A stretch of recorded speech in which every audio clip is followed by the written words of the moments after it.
Good morning! What's up mga kape? Welcome back to my YouTube channel. For today's video, nandito po kami ngayon sa Baguio City for Lalga Seminar. Kasama din po namin ang iba't ibang bayan po ng Laguna.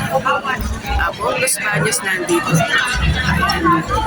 Marami po kami mga kasama ng ibang barangay sa bayan po ng Kalawan, bayan po ng Kalawan at ng Liliw, Laguna. Kasama po namin dito sa seminar ng Lalga. Ayan po, kung makikita nyo, ang laki po ng aming venue. Ayan. Dito po kami sa Camp John Hay sa Baguio City.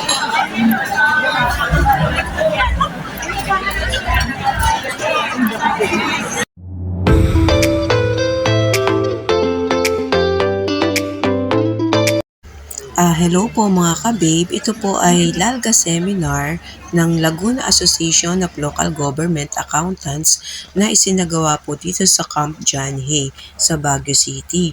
Kasama po dito ang iba't ibang municipality ng Laguna tulad po ng Los Baños, Kalawan, Pami, Sinuluan, Santa Maria, Santa Rosa City, Alaminos, Bae, Kalayaan, Liliw, Lumban, Mabitak, Mahayhay, Paete, Pakil, at Rizal, Laguna.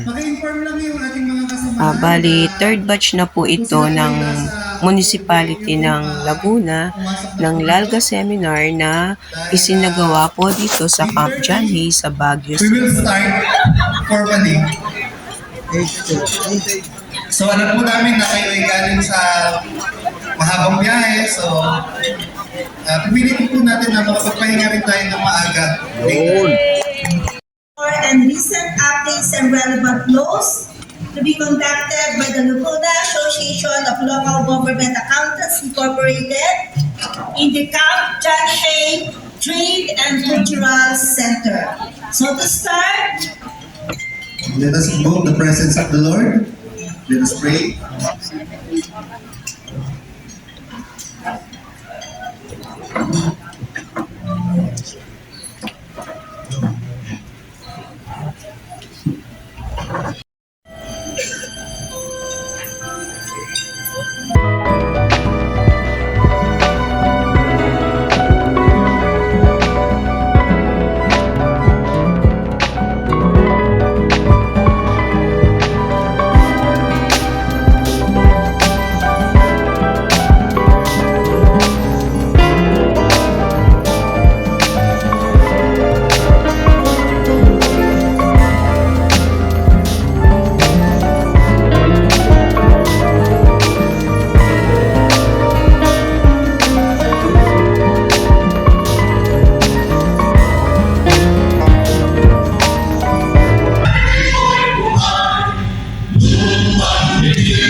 araw na to.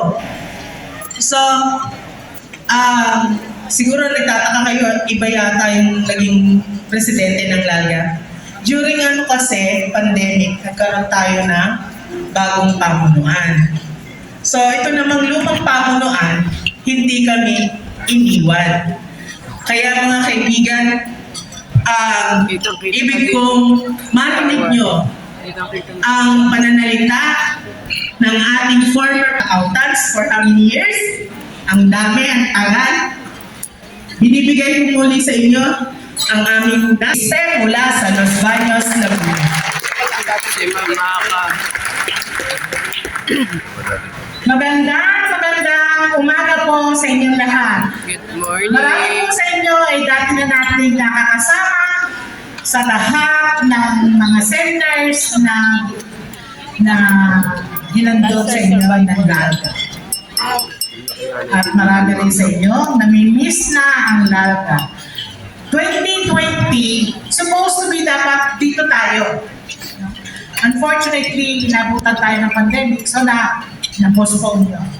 Again, masaya ako makita that you are really supporting the Laguna Associations of Local Government Accountants, and masaya akong i-transfer sa bagong pamunuan na talagang mahal ninyo kami. No? Hindi na ako magsasalita masyado, except meron lang ako mga paalala sa inyo.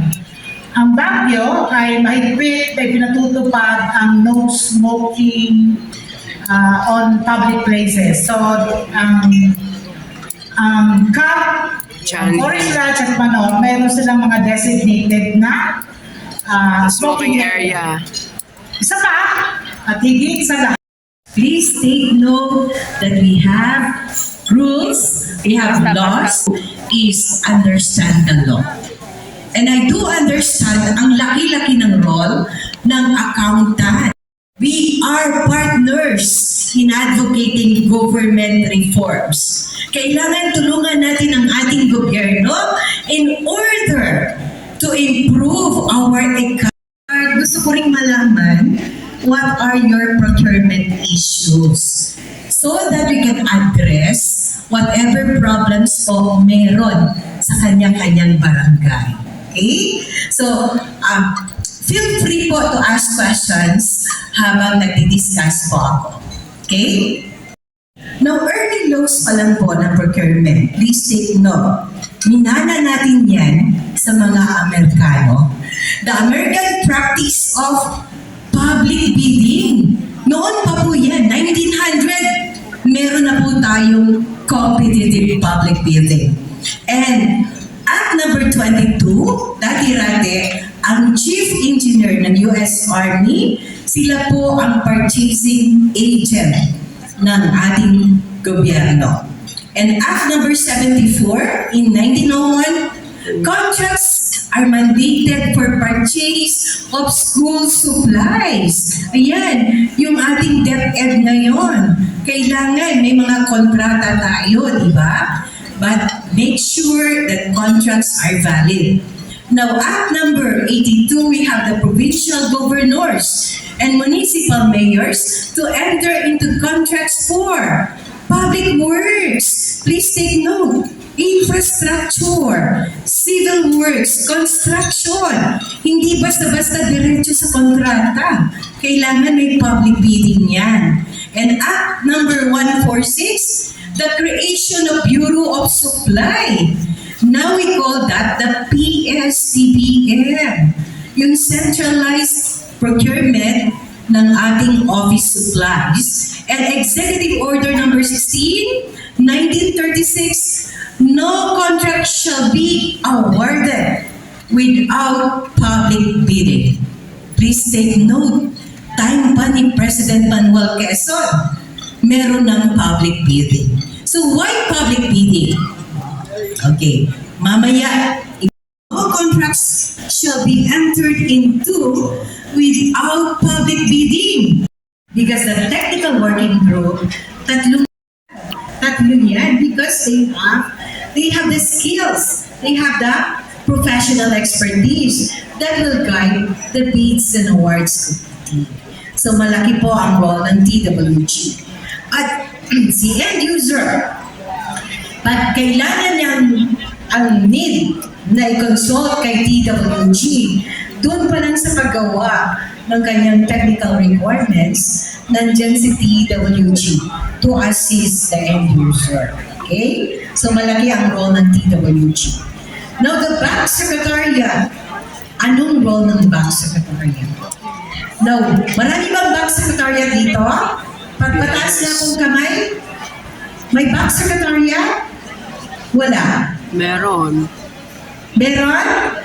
Meron. Okay. Malaki ang role nyo.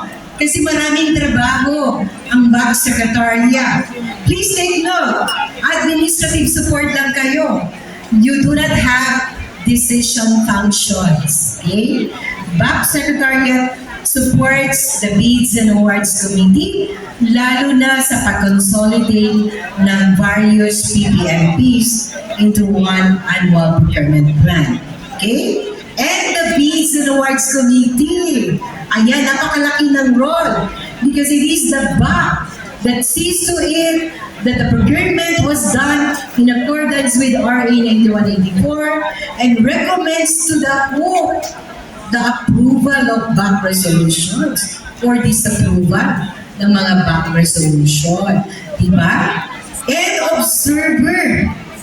Andyan si observer. So anong role ni observer? To make sure that your bidding process was done with integrity and in accordance with RA 9184.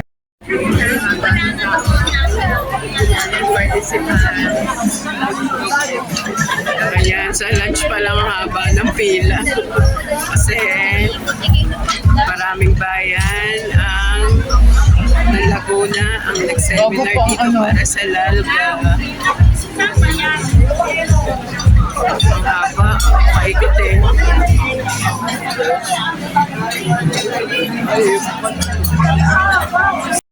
Mga ka-babe!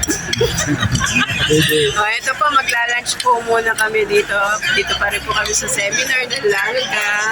Ayan po, magla-lunch muna kami. Kaway-kaway, mga kagawad. Haba na pila. Oh, kagawad. Walang dyan. Oh, kagawad. Oh, lunch muna. Kap. Joyce and Ate Ria. Oh, kaway-kaway ka dyan, kagawad. Business kagawad. Di naman ano. Wala eh. Kakaway ako. Hi, mga kapep. Lunch muna po tayo. Nakita niyo po ang haba pa ng pila, oh. Ayun, ang pila. Matatapos din naman yan dahil marami naman po table na buffet area. Lunch po muna tayo. Different government agencies. And in 2020, we have the self-paced course life cycle cost analysis. Ayan po, pag mahusay ang ating technical requirements and gearing towards life cycle costing, value for money, yan po, yun yung focus natin ngayon. Then ongoing, mahirap na ayusin. No? Dahil yung technicalities, capture na lahat.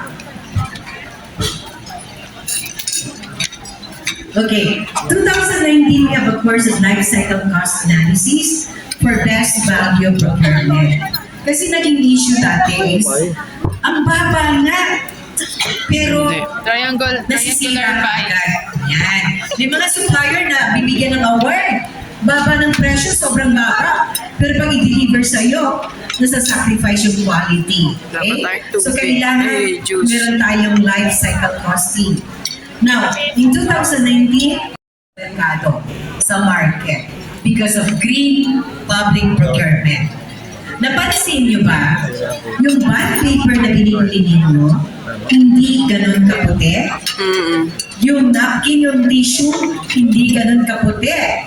Less chlorine, and that is GPP. Pag bumili ng sasakyan, minimum Euro 4. Bawal ang mausok. So that means we have to protect the environment. And you have to include that in your technical requirements, the green public procurement. Now, in 2020, nagkaroon po ng green public procurement roadmap. Hindi lang sa Pilipinas, sa buong mundo.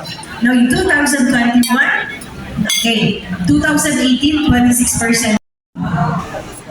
Kumukopya ng regular. Marami kay Google, hindi updated ang cost. See? Importante, you go to the actual market. Papainin mo, magkano ba talaga?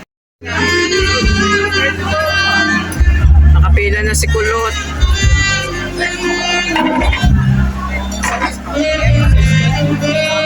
Tsaka nagutom na ba siya? Hindi. Magkakasama ka.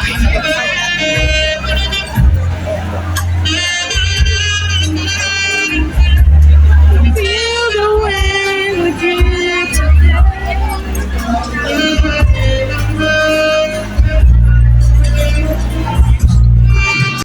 some friends are far.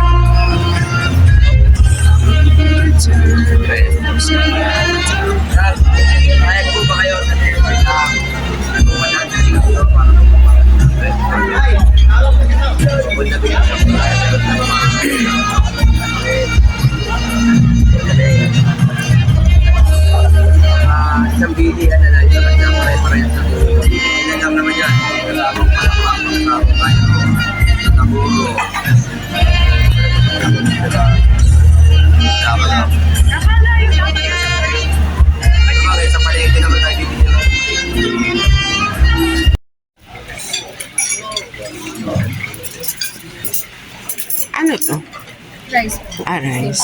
Plain rice. Garlic ako.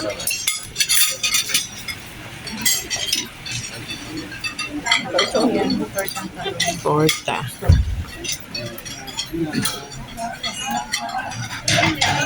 Siya po nagluto niyan, ma'am. Wow, I think Oh, siya po. sigurado po masarap yan. Yes, ma'am. Ano po ito? Parang ah.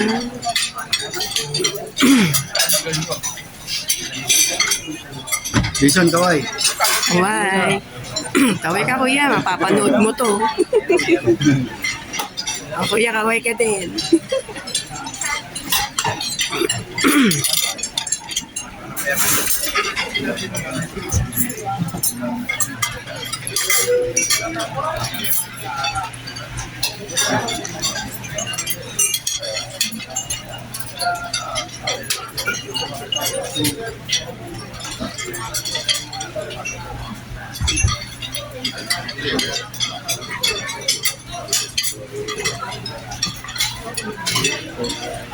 Hi ate, kaway ka.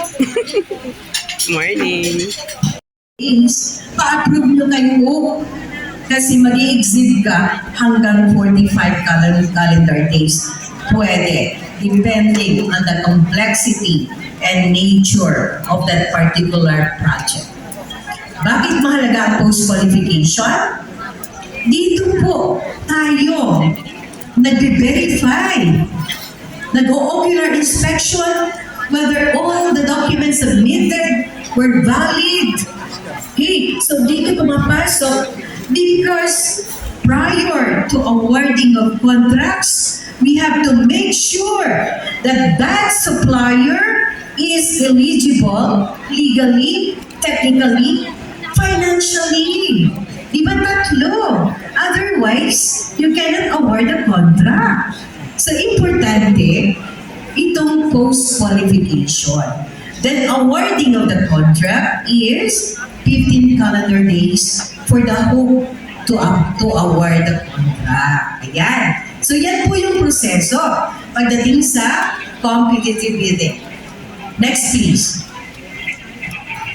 Okay. How about infrastructure? Ano yung pagkakaiba ng goods and services sa infrastructure? Yan po naka-highlight in red.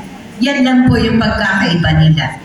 Ibig sabihin, pag infrastructure po, from the last day of advertisement hanggang submission of bids, 50 calendar days, pag yan ay 50 million or below. 65 calendar days, pag yan ay above 50 million yung project. By Resolution 16-2020. Okay? Eto, paano kung mag-lockdown ulit? Yan. Paano kung biglang magkaroon ng crisis na naman? Okay. So, ibig sabihin, halimbawa yung medicine, kailangan may certification siya, accredited ng DOH for the testing ng medicine. Dito papasok yan pagdating sa post-qualification. So ano yung forms ng performance security? Please take note na pag-performance security yan. Hi mga ka-babe! Lunch po muna tayo. Kagawad! Hi kagawad! Lunch po muna tayo, lunch. Mag-lunch po muna tayo mga ka-babe. Then, resume po kami ng 1 p.m. para po ipagpatuloy yung seminar. Kagawad M. Lunch po muna tayo mga ka-babe. Kami na tumawa. Paulit-ulit. Order. Na pag maganda ang utilization or historical record nyo, and you have the information, halimbawa, nakakailang rin ng bond paper kayo ng isang taon. Nakakailang na supplies kayo sa isang taon. Yung halimbawa electric Pwede pumuli ka, isang magkano yung bagsakan konsumo lang niya. yan. Yan ba yung One competitive bidding Magkano yung kinukuha using niya kada buwan? framework agreement. Alam nyo, malaking masisave Ano yung nyo ABC? pag ginamit nyo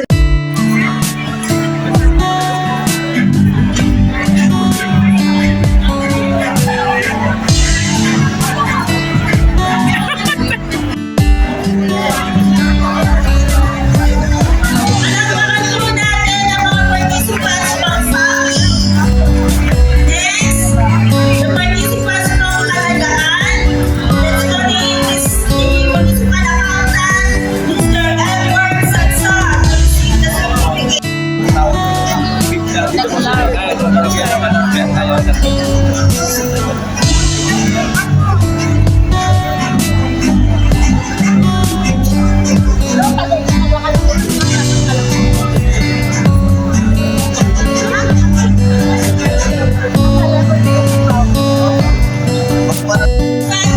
may we call on their accountant, Mr. Ron Alcachupas.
na po kami. Bye, doggy!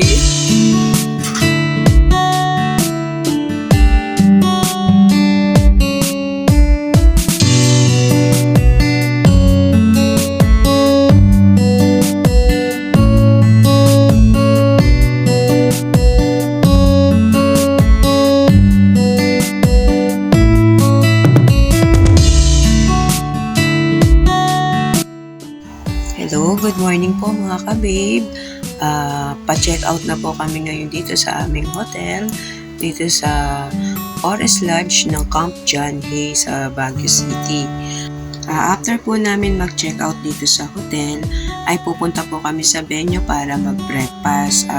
Medyo malayo lang po ng konti ang hotel na tinutuluyan namin doon sa venue ng aming Lalga seminar. Thank you for watching mga ka-babe. Please like and subscribe. God bless!